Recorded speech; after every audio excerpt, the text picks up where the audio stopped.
Hello everybody, welcome back to the channel. Today we have our second battle of our Mercury set.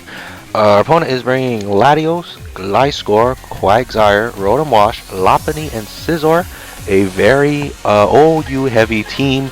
But like we said last time, one of our goals was to have one win, and we got our one win. So let's see if we can make this 2-0 today, considering our team is a lot better tiered Mons than our other set with Marion, where we went 0-5. Now before we begin the battle, of course, feel free to like and subscribe to the video. We're almost there to Gen 9 Wi-Fi battles, so thank you for sticking patient with me through these battles and helping me to pass the time as I get ready to record those battles and whatnot. So those will be quite fun to do. I am a bit behind in recording because work is busy. Work is busy. With that being said, I think we're leading off with the Crobat lead, and judging by my opponent's team, I think we're gonna see that Lopunny lead, because fake out, quick attacks are always good to get some chipped off. So let's see. Lopunny, yep, as we said, and then I'll come to my side, a Crobat. So with Crobat, so I'm thinking he's gonna fake out, get that chip, and start weakening my Crobat lead. I was tempted to U-turn out, because it didn't really matter what I pick. I just had to choose what I'm going to get stuck in for the next turn. But I just choose Brave Bird ultimately, just because, again, I'm thinking Fake Out is coming, and yeah, he wants to do that extra little chunk of chip so that I have limited Brave Bird buttons to spam. As we see, our opponent is running the Quick Attack first, and judging by that damage, this must have been a Banded Lopunny, because we do knock it out here. So it was obviously not Sash, so I do think that was banded damage, which was the better call. Did it have the same amount of base power? I'm not too sure. Quick attack and fake out. But nonetheless, Crobat is weakened to about half health. If you can imagine that fake out instead of quick attack, if it wasn't banded, Crobat would be a lot weaker. So out comes the Rotom Wash, the most appropriate switch. And I do go into blue, because blue absolutely walls Rotom Wash. Because of Storm Drain and the ground typing. So we're going to eat whatever he wants to throw out. If he wants to throw a Volt Switch, he can. If he wants to throw a Will-O-Wisp, that's fine as well. So you can see we see the Thunder Wave. But we're forcing a switch here. Obviously he can still... he can't Trick. He would have to switch if he wants to use Trick. We could see Dual Status Rotom as well. I totally did not see what we clicked for, but let's find out in a few seconds here. So he actually withdraws the Rotom, which tells me he's kind of choiced in some way. Out comes that Quagsire. What do we end up clicking? Scald, I reckon. Okay. Oh, okay, I remember now. So I believe my thought process with this, because we know Quagsires can run that Water Absorb, but some of them run unaware. So the Scald was kind of just to scout. I still have Ice Beam and Earth Power to deal with Quagsire. He obviously can't touch me with his water moves, and I'm physically defensive, so I absolutely wall this Quagsire as well. But we do know that Quagsire loves to run Toxic. So I would contemplate switching out here into Crobat to predict, or go into a fresh Leafeon here to fully get the switch out. And as we see, so we bring out the Leafeon, and here comes that Toxic. Yeah, Toxic. But because Quagsire is not a poison type, it can miss, has 10% chance of missing. But if it was a Clodsire instead, it would be 100% chance of poisoning. Accuracy wise, not typing wise. So if I was a steel type, you still can't poison me with, even though you're a poison type. So I am forcing a switch here. I know Leafeon can outspeed the Scizor. And I think I can live one Bullet Punch as well. But because I'm forcing that switch, I am going to choose to Swords Dance up to get +1 and pretty much hit anything at a ×2 attack. Leafeon hits very hard physically. I do think Flareon is a little bit stronger. I think Leafeon is just a smidgen faster. So out comes that Scizor, the most appropriate wall to block Sonomy here. We go for that Swords Dance. We're hitting at +1, +1, +2 with our Life Orb this next move here. Of course, we take a little more toxic damage. That's fine with me. Leafeon isn't really meant to last in the battle, if you noticed last time. It's kind of just meant to do a lot of damage to those walls. Be a wall breaker, essentially, so that the others can finish up the job. as well. So here comes our aerial ace, and you can see it is a 2-ko on that scissor. Yeah, here comes that U-turn. That's going to knock us out. So this scissor did not come away unscathed here, and I didn't give him the switch initiative either. I was expecting bullet punch, to be honest with you, just to kind of get the 2-ko on it. But then again, I think that was the better move. Knock out Leafeon right then and there. And now I have the switch initiative though, so I don't know what he'll send out next. I'm going to think it's either the Quagsire or the Rotom, just because of Rotom being choiced and Quagsire being Quagsire. Out comes that Quagsire. Hello, Quagsire. And so I get the initiative now. I can send out Crobat and knock this thing out. No problem with Bandit Brave Bird. Again, you see that burn negating that leftovers there, so it's gained a net total of 0 HP. As you can see, I go into Crobat, contemplating what I should send out, but Crobat is ultimately the best choice.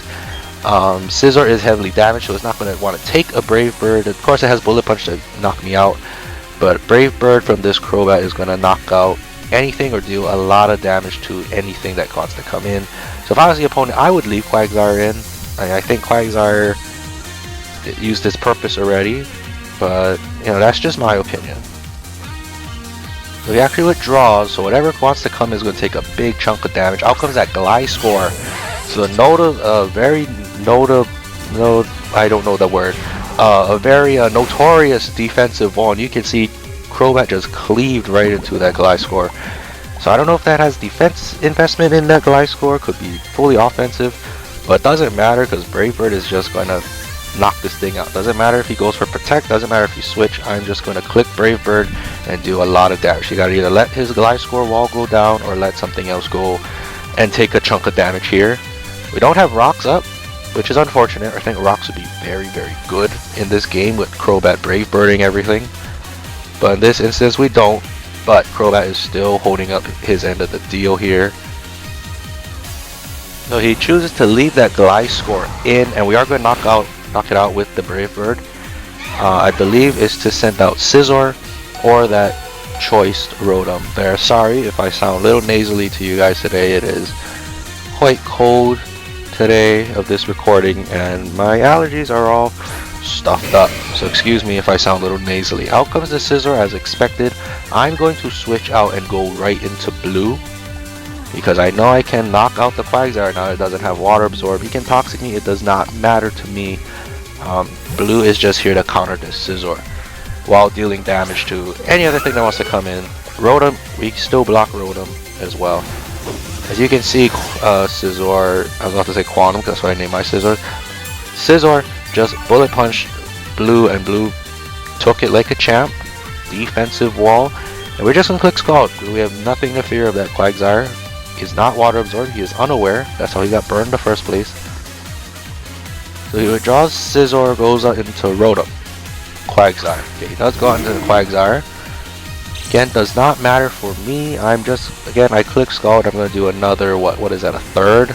Fourth? Little under a fourth. Or no, little more than a fourth of damage. Yeah, and obviously he's going to go for Toxic again, unless he does have Recover. Which Quagsires tend to run Recover, so I wouldn't be surprised if it has it. We know that Toxic might be coming, so we do send out Maasai, I believe. Scratch all of what I just said. We're going to go into Scorpius. We don't fear the Earthquake actually because of that burn, so it's actually a pretty decent play actually. Preserve the faster Maasai to go into the much bulkier Scorpius here. As you can see, there's the Yawn. So I mean, obviously not good. If we went to, we would have been safe to go into Crobat anyway. Just click Brave Bird, because let's be honest here, Brave Bird was just gonna knock out Crobat anyway. But with Scorpius here, we can freely click Knockoff. Again, this is our our specially defensive Scorpius, so it's more bulky to take the hit. We do click that Knockoff to negate the leftovers and start chipping this thing's HP with the burn right now. We also have our Black Sludge keep getting us the recovery even when we're asleep. So this is a pretty good option for us. If he switches out, he'll lose an item. Did Scissor go down? I don't think Scissor went down yet. As you can see, he stays in, still does a lot of damage. Drapion hits hard.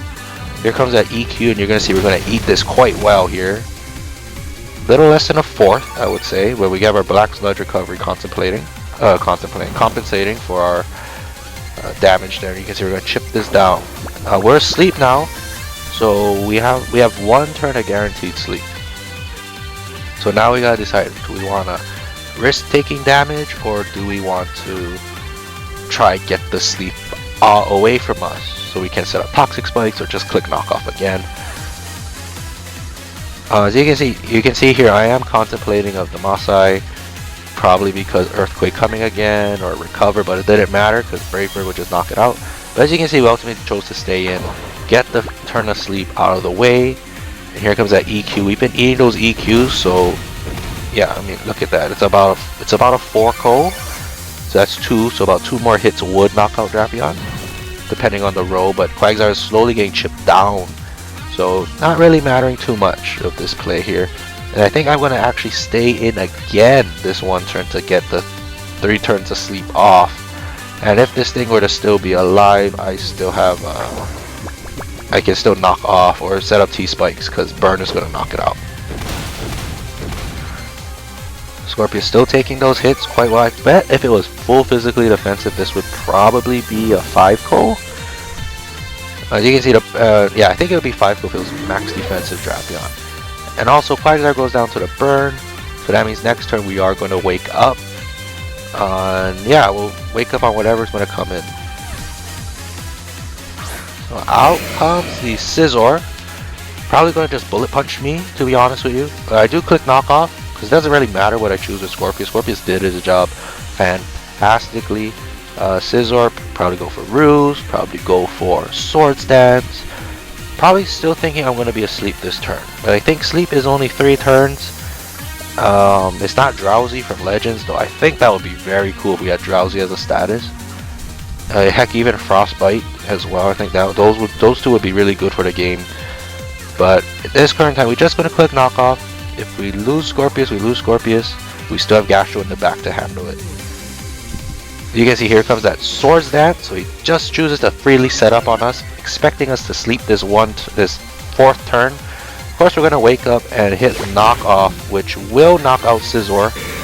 Thank goodness it did, because +2 Scizor, although I do have blue, it is still a threat. So it's Scizor out of the way, we still have to deal with the Rotom.